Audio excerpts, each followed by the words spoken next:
When a person talks to Allah, he doesn't only talk with what comes out of his mouth. Sometimes your behavior can also indicate a good or bad expression. For example, the way I look at you like this is a message. By the language of my behavior, I say that I don't want you here. Similarly, azan, the call for prayer, is being recited for the Fajr, the morning prayer. Hayya Salah, Allah wants you to come to the prayer, but you don't go. What did you want to mean by the behavior? By the language of your behavior, you say that I am not coming, Allah. Zuhur time approaches, but no. You carry on working, Asr time. Asr time comes up and you don't still go. Maghrib time approaches, you say, by the language of your behavior, I am busy. I have so many things to do. Beware, dear friends. Those are such a daring acts. So you say, oh Allah, I am not going to stand by you. Isha time, I'm not coming.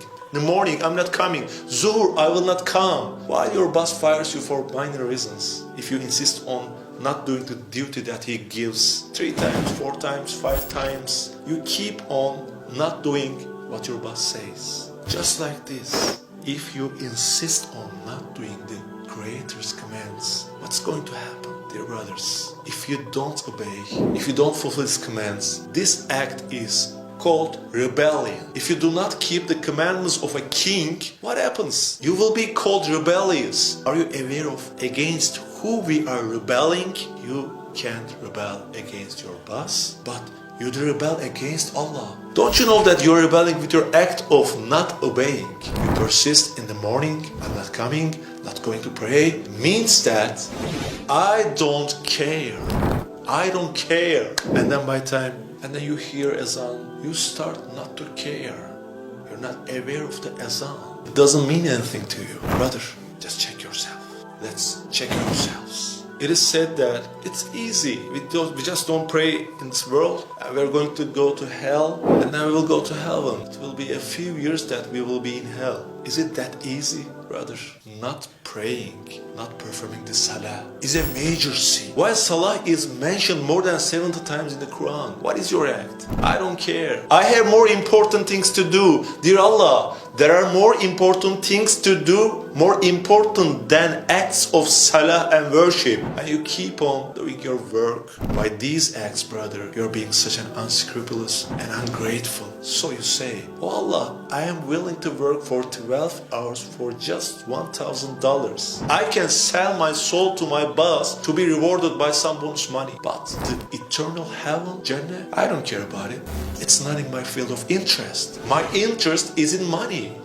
My boss gives me money, but Allah doesn't. Allah doesn't give me any money. I never received from Allah. Don't we express these by the language of our behavior? Ask it to your conscience. It's not necessary to actually say it by your mouth. You can say it by your behavior. Not going will express the same meaning with saying I am not going. So pay attention. Devil is in the detail. We have been deceived by devil. Otherwise, we all have a common sense, don't we? 12 hours for $1,000. On the other hand, 1 hour Salah, an eternal heaven. Okay, yes, to 12 hours for 1,000, but sorry, I'm not interested in 1 hour Salah in a day and having an eternal heaven. Doesn't it sound foolish? We need to regain our consciousness. The devil has been deceiving us for a long time. It brought us to this situation. My dear brother, remember the reality of death. Death does not die. The appointed hour is unknown. It may come at any time. It may come right now.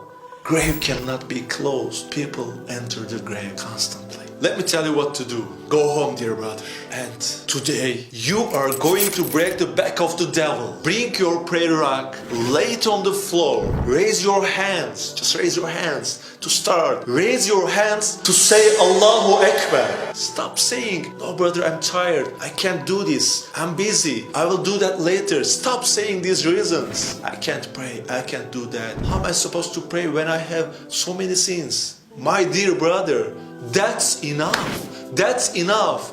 Come on. Just lay it. Lay your prayer rock.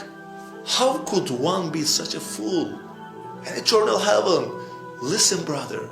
The devil has been deceiving you for years. It's not me who says it. It's in the verse of Quran, commanding prayer. I'm not commanding. For the sake of Allah, straighten yourself out. Lay your prayer rack.